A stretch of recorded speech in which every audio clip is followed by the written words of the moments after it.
Um, my name is Juliana Pisano. I'm a junior and I'm a psychology major, and I went to Transnistria, Moldova. Um, Actually, Taylor just kind of like shoved a book in my face and was like, "You need to look at these."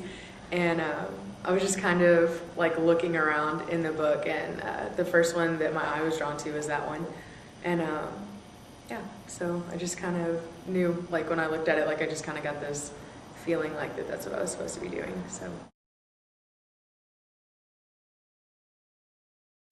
it was actually pretty easy. I was kind of dragging my feet on deciding like whether or not I should go. And so I didn't really like actually decide that I was going to fill out the what is it called, the application until like 2 days before it was due.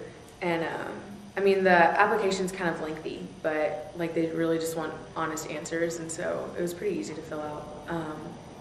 And then you have to go to the discovery weekend, and it's super chill. Like you basically just sit with a group of people and talk about where you want to go and why you want to go, and like your spiritual gifts and what you feel God has equipped you with to go on the trip that you want to go to. And it's just really like a really chill setting. Like you have lunch and just kind of hang out.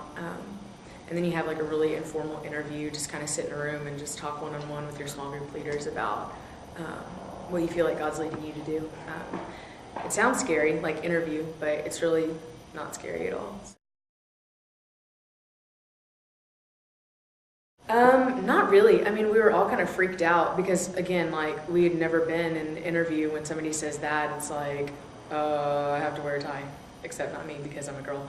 But like, it was just really super informal. Like it was just like talking to Gary, like it was really informal and casual.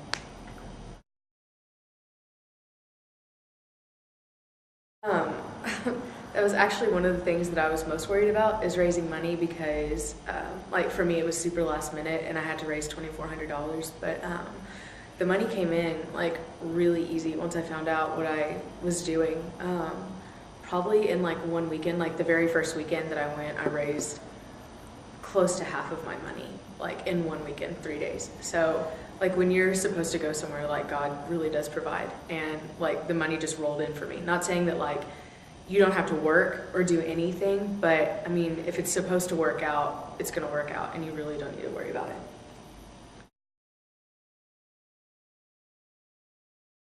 Probably one of the last orphanages we went to. We were kind of getting like used to what we had been doing, and so it was kind of getting like lax and just like routine. But one of the last orphanages that we went to, the kids were just like so excited to see us, and we let the guys from the orphanage carry the boxes in for us, because like they really loved doing that, like they loved helping us. And so one of the other girls from the trip, Kenan, and I would like stand guard and make sure that they were taking the boxes where they needed to go.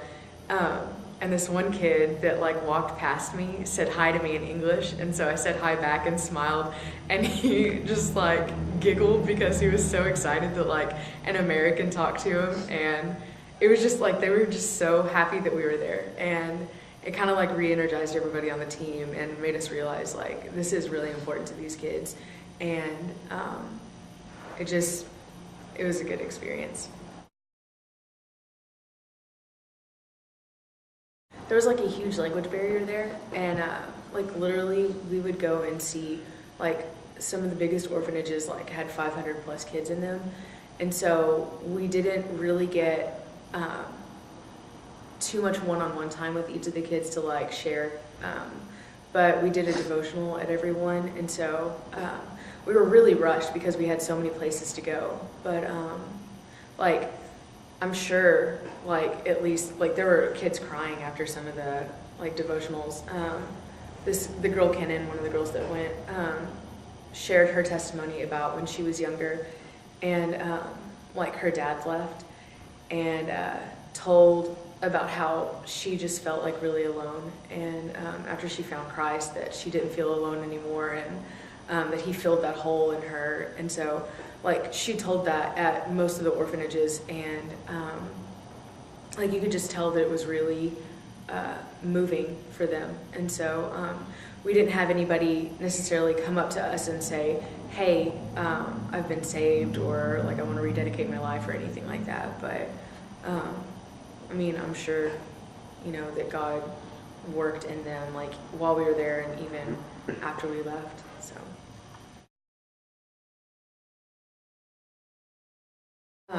the hardest part was leaving.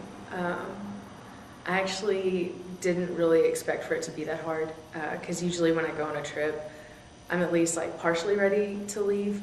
But after we left, like I cried because I did not want to go home. And so that was the hardest part. I'm still mulling things over, because like we were there for like 9 days, and I just ingested so much stuff like in a super short period of time. So I'm like still sifting through all that and trying to figure out like what God taught me. But like I really want to go on another mission trip just because of seeing like the impact like that we made on those kids' lives, just like within the couple of days that we were there. And God just like really put it on my heart to go and do it again. Especially like my heart is just in that country now. Like I want to go back, and they have a huge problem that needs to be fixed. And I want to go back and like help alleviate the problem. So.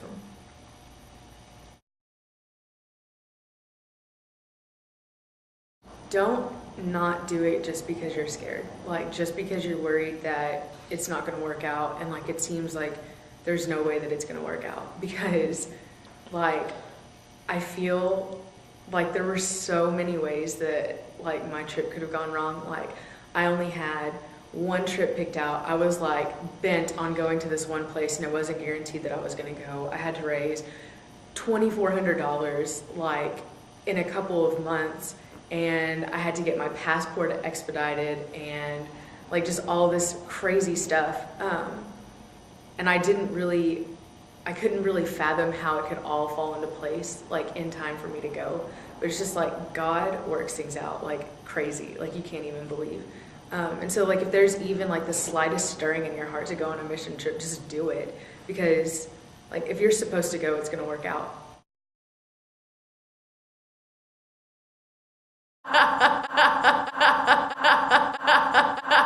There are no vampires in Transnistria. Nope, didn't kill any. You look so shocked.